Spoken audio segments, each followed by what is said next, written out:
জুবিনদাৰ লগত ছিংগাপুৰত কি হৈছিল সকলোৱে জানে। লগৰখিনিয়ে ধোকা দিছে, মোৰ লগতো তেনেকুৱাই হৈছে। নিজক লগৰখিনিয়ে মোক ধোকা দিছে।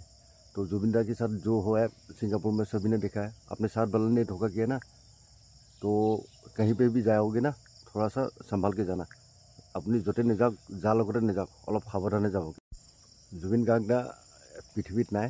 তেখেতৰ গান গোৱাৰ বাবে মোক ফেক একাউণ্ট আহি পেলাই বহুত কিছুমানে বেয়া ধৰণে গালি গুলি দিছে। বাৰু একো নাই, তহঁতে নেজানে যদি মই কৈ দিছোঁ। মৰিগাঁৱত এখন প্ৰিয়ংকা নামৰ অডিঅ' কেছেটৰ দোকান আছিল, অডিঅ' আৰু ভিডিঅ'। মই তাৰ পৰা 18 টকা দি পেলাই মায়া কেছেটটো কিনিছিলোঁ প্ৰায় 94 মানত।